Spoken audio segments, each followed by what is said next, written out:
If you are listening, you've stumbled on my blog post about birth plans, and I'm going to talk most about natural birth, and that's because of my 3 deliveries. Natural delivery is the only one I created a birth plan for. With my 2 induced labors, I just kind of went along with the system, and there's nothing wrong with that, but if you have intentions for your labor, or if there's a certain way that you want things to go, I think a birth plan is important. Let me say, though, I thought it was stupid, and I thought that it was overkill and, like, so dramatic of moms to want a natural delivery or to want a birth plan. And so if you are listening to this and you're like, all right, we get it, natural birth, you got a trophy, woohoo, I don't care. Like, I get it, because I used to think like that too.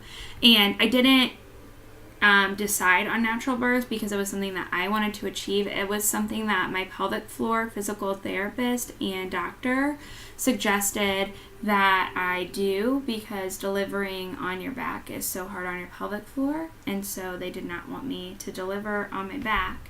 And so my first thought actually was a C-section. I didn't want to have an all-natural delivery. That wasn't something that I thought I could do. And they also kind of advised against the C-section and said with all the issues that I had going on, cutting into my muscles would just kind of make the problems worse later on. So they really encouraged all-natural delivery. And my eyes got really big, and I was like, I cannot do this. Anyways, I'll tell you the story about it later and how it went.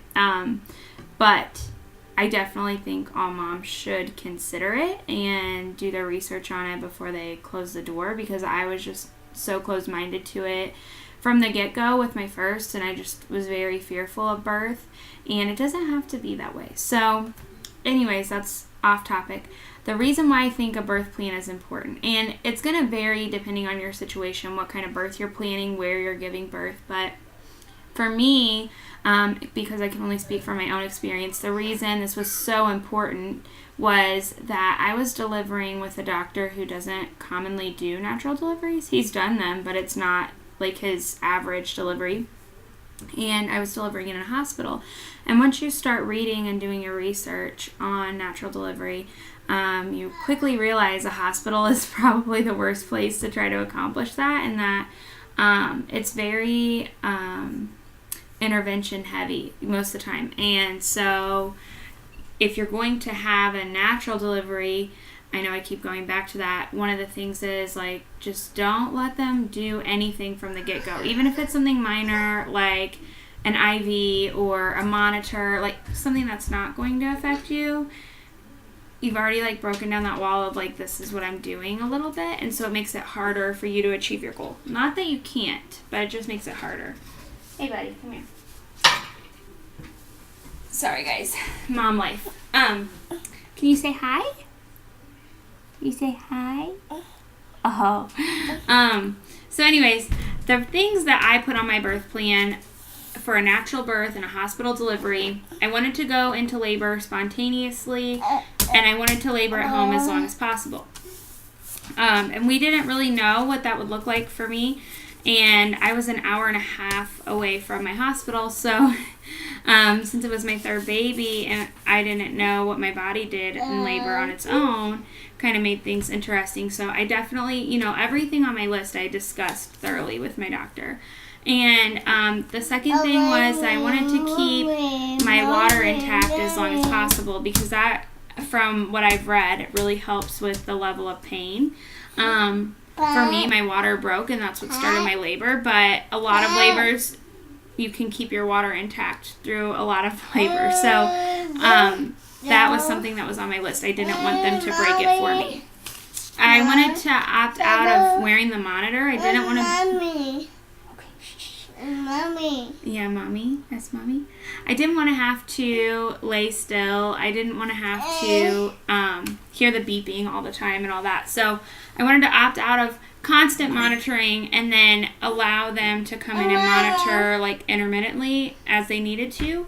So my doctor was fine with that as long as no complications arose. And of course, at that point, my plan would have changed if a complication came up. But for an average delivery, the monitoring can be a little excessive. So I wanted to opt out of that, and I wanted to be free to walk around the room. I wanted to be able to shower. I wanted to be able to eat and drink. Those were big things for me, and I didn't want an IV. So I wanted the mobility. I wanted to be able to use the birth ball, to get in the shower, to walk, and not be hooked to anything.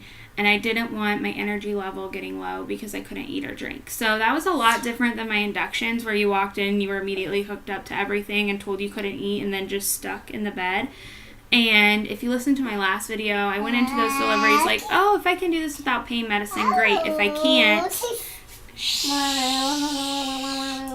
we had staggered nap time today. So everybody didn't take a nap at the same time.